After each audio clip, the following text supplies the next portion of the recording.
It's a modern take on that weird time in the 80s where we needed more than a couple of slasher flicks that took place in the gym. Feel the burn, you brazen bogans. Sugarpants squat thrusting my fat ass back onto your mobile devices with today's tawdry tale. And this trip we tackle 2023's Murdercise. A sweaty silver screen serving that's bursting out of its spandex. So let's jumping jack our way down to Abraxas for that sleaze docket.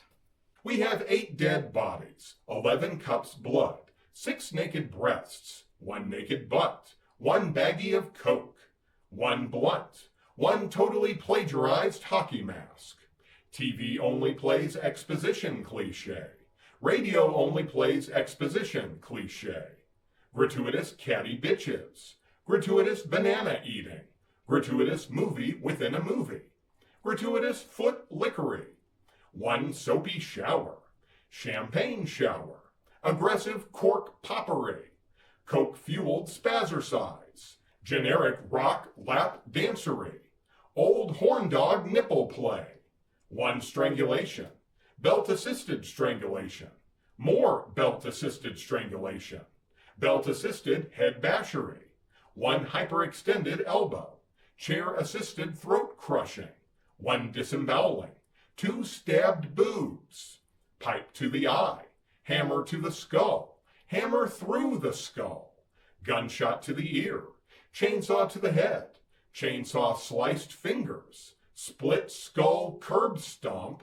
And super aggressive Ginger Lynn motorboating. Murdercise is the kind of movie where you know exactly what you're gonna get when you see the poster. Some skin, some blood, and so much cheese that if the movie was a plate of convenience store nachos, the dude at the register would give you the stink eye because you're the reason he's now got to refill the dispenser. Plot-wise, it's not paper thin. It's inner city middle school right after the latest round of budget cuts single-ply toilet paper thin. A greasy dude gets in bed with the greasy mafia to finance a greasy aerobics video full of TNA. The new girl Phoebe is appalled at what she sees and insists they do a legit exercise video, just the way Ronald Reagan would want. Oh yeah, this movie takes place in the 80s, or rather how a bunch of millennials think the 80s were. Eventually people start dying, we see some titties, a little bit of surprisingly graphic gore, roll the credits. Heck, we even get a she's all that moment when Phoebe steps up her game to compete with the other hotties in the video. Filmed in slow motion too. Oh, kiss me beneath the milky twilight, lead me out on the moonlit floor. It doesn't tread any new ground, and we've seen a lot of this before. But there's a reason why comfort movies exist. Humans like familiarity, and I'm no different. This movie felt like an old sweater that got accidentally crammed to the back of the drawer and was forgotten about for like 35 years. Yeah, it's worn out and it's shabby, a little musty too. And it's definitely not something you'd let the general public know you're totally into. But when lounging around the house, it's comfy fucking wumphy. Give me some popcorn and a scotch and put it on. I found Murdercise to be some good old-fashioned stupid fun. I don't know if they were going for this, but it feels exactly like the kind of movie we would have seen Rhonda Shear and Gilbert Gottfried host on USA's Up All Night. So if that describes your kind of movie, then Murdercise is for you. Personally, that's exactly the kind of description gets my grease-painted attention. The one thing I was most surprised at was how the actors were a little bit above the line that we usually see in these kinds of films. Some of them were even downright good in their roles. Now don't get me wrong, nobody here is going to be walking any red carpets wearing Vera Wang anytime soon. But in so many of these simple skin flicks, the performances are incredibly phoned in and lame. Actually, the only actor I'd say could be described that way would be Jupiter Flux, or Jessa Flux, or Jess Jupiter Flux. I don't know which. Her name changes every damn time I see a credit listing for her. She was pretty cringy in her attempt at bitchy catty bubble-headed 80s Valley Girl. But Who cares when she crams dem monster mommy milkers into spandex and bounces around? Oh yeah, when that poster pops up, the inevitable question everyone's going to ask is, does she get naked? Well, let me go ahead and ruin it for all of you perverts. The answer is an emphatic yes, yes, yes, you gonna see them. She flashes them, jiggles them, shakes them, grabs them, squishes them, and God bless her for that.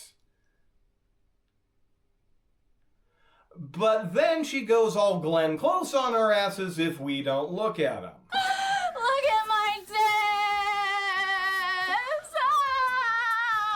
Now, one actor here was actually so good, they were able to steal almost every scene they were in, even when glorious Gonzo Gonzagas were present. And that was Drew Marvick. I found him to be an absolute delight once we get to know him. At first, I assumed he was just going to be another rough-looking dude playing a rough-looking dude. But almost every laugh-out-loud moment I found in this movie belonged to him. He brought some much-needed silliness to this one, and I would love to see him in other films to see if he's equally as charming there. Speaking of, while digging up details for this movie, I stumbled across a trailer for another feature with basically the same cast and crew. OnlyFangs. And after being pleasantly surprised by Murdercise, I'm totally fast-tracking OnlyFangs for the short list of must-see movies for the show. Unfortunately, it literally just came out the same time I was writing this script, so I don't know how soon I'll be able to get a copy. But be watching for that review, as I will get it done ASAFP for all you sleazy slime bags. Pretty much goes without saying, but Murdercise gets my emphatic recommendation, at least for a single viewing. Just watching the trailer, you'll know immediately if this movie is for you or if you're just some lame-o who's probably not finding much enjoyment on this channel. But plenty of people go out of their way to watch shit they don't like, so I suppose I'll take the hate watchers too. And with that bouncy bounty brought to a close, it's time to say fare thee well, my festering fiends. And until my crimson smile darkens your doorstep for another awful allotment, this is your jazzercising jokester Sugarpants. See you in your dreams. You know, this may just be another job to you guys, but this means the world to me. I want to change lives. We're supposed to be role models.